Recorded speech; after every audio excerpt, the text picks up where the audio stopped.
Today we are going to revise chapter 4 of your democratic politics, that is called electoral politics. Electoral politics का मतलब इनका संबंध किसके साथ है? इलेक्शंस के साथ. तो यहाँ पर हम जो कुछ भी डिस्कशन करेंगे इस चैप्टर में किसके बारे में करेंगे? इलेक्शन के बारे में. बाकी पॉइंट्स आप उसमें पढ़ेंगे. I will give a summarised idea about the chapter and you will read all the things properly.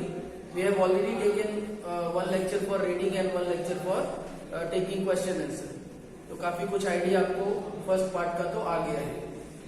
Second part से हम लोग और डिटेल में फिर देखेंगे. फिर उसमें भी ऐसे ही करेंगे, रीडिंग कर लेंगे, क्वेश्चंस लिख लेंगे, आप क्वेश्चंस फाइंड आउट कर लेंगे और उसके बाद हम लोग रिविजन करेंगे. So you will understand more betterly. First question arise, why we need election? Anyone? Election की जरूरत क्यों होती है? कोई बताना चाहेगा कि इलेक्शन क्यों चाहिए? Anyone wants to say something? You have freedom of speech in our country. We are democratic country and we are talking about a democratic process only. So anyone, why we need election? Why elections? Anyone? Nothing to hesitate about. You can tell your opinion. Why we should have elections? Elections क्यों चाहिए? Anyone? Please, fast. Sir, we had election to choose our leaders that who can govern the country. Means we want to choose our leaders who can have who can work as our representative so that they can solve our problem when they form government. In democracy we have seen, democracy के बारे में हमने पढ़ा था तो हमने देखा था कि सभी लोग एक साथ अगर डिसीजन लेंगे तो ये पॉसिबल नहीं है बिकॉज ऑफ लार्ज पॉपुलेशन. और इसीलिए क्या करना पड़ता है, हर ग्रुप अपना एक रिप्रेजेंटेटिव भेज देता है और डेमोक्रेसी में उसको इलेक्ट करके वो भेजता है, फिर उसके हिसाब से रिप्रेजेंटेटिव उनकी प्रॉब्लम सॉल्व करता है. Okay, please sit down. So why do we need election if we don't have elections? Imagine a situation where there is no elections. So everyone will do anything. We don't have any person to whom we can go and tell about the problem. कोई रहेगा ही नहीं. Decision लेना होगा तो सबको साथ में बैठना पड़ेगा. जैसे गांव में होती है ग्राम सभा एक होती है जिसमें सभी 18 साल से ज्यादा के लोग मेंबर होते हैं. तो अब चलो एक गांव की बात है तो चलो 50 घर होंगे, 50 घर में 60-70 लोग ग्राम सभा के मेंबर होंगे तो वो लोग एक साथ बैठ भी सकते हैं और एक डिसीजन हो भी सकता है. लेकिन अगर गांव की आबादी 10,000 हो तो, या जिले की आबादी जो है वो जिले की आबादी तो बहुत ज्यादा होती है, समझ लो अपने ब्लॉक की आबादी 10,000 हो, तो वो 10,000 में से अगर 2,000-3,000 लोग ग्राम सभा के मेंबर हैं तो वो 3,000 लोग कैसे बैठेंगे आकर एक साथ डिसीजन लेने के लिए? तो इलेक्शन इसलिए होता है. दूसरी बात, इलेक्शन होने का एक और कारण है कि हम अपने लिए सही व्यक्ति चुन सकते हैं. वरना कोई भी लीडर बनेगा, राजाओं के जमाने में ये होता था राजा का बेटा राजा बन जाता, इलेक्शन थोड़ी होता था, डिसाइडेड था. डिक्टेटर है तो डिक्टेटर अपने बाद में अपने बेटे को ही डिक्टेटर बनाएगा.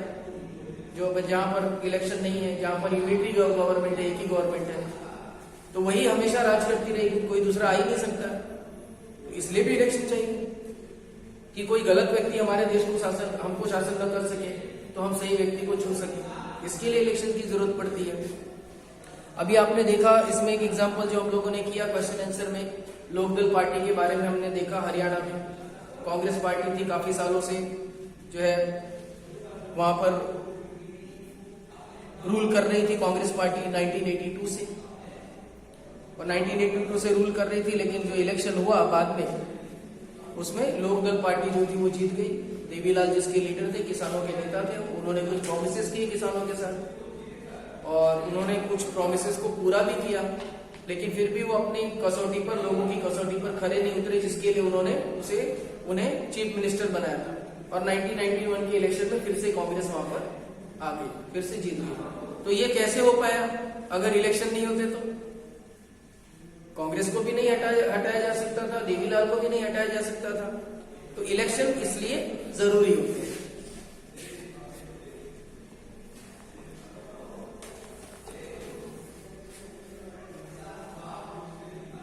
So we have already discussed about elections. why we need election? In election, two things are there. First, people are able to choose their representative, first thing, and the people who are willing to serve the country as politician or as a leader for others, those who are thinking that they can give more better future to the country or people of the country or people belonging to their caste or their class, they can give better future to them. These people are also ready to be elected. So they must have been given a right to contest election. Election में उनको खड़े होने का right होना चाहिए. तो ये कैसे होगा? जब इलेक्शन रखे जाएंगे तभी तो कोई खड़ा होगा कि हमको जीतना है. तो इसलिए इलेक्शन हमें जरूरी होता है. Then elections are considered essential in our time for any representative democracy. Why? They can choose who will make laws for them. जो हम लोग जब अपने नेता चुनते हैं तो हम अपने रिप्रेजेंटेटिव को जब भेजते हैं तो हमें पता होता है कि वो हमारे लिए लॉज बनाएंगे जो हमें प्रोटेक्ट करेगा और सेफगार्ड करेगा और हमारी लाइफ को और ब्यूटीफुल बनाने की कोशिश करेगा. They can choose who will form the government and take major decisions. हम लोग चूज कर सकते हैं कि कौन गवर्नमेंट बनाएगा. जैसे अभी हमने देखा कि हरियाणा में पहले कांग्रेस की गवर्नमेंट थी, फिर देवीलाल के लोकदल पार्टी की गवर्नमेंट आई और फिर चेंज होकर वापस कांग्रेस की गवर्नमेंट आई. तो इलेक्शन के थ्रू ही हम ये चूज करते हैं कि कौन सी गवर्नमेंट हमको गवर्न करेगी. They can choose the party whose policies will guide the government and law making. और इसी के साथ हम एक पर्टिकुलर पार्टी चुनते हैं.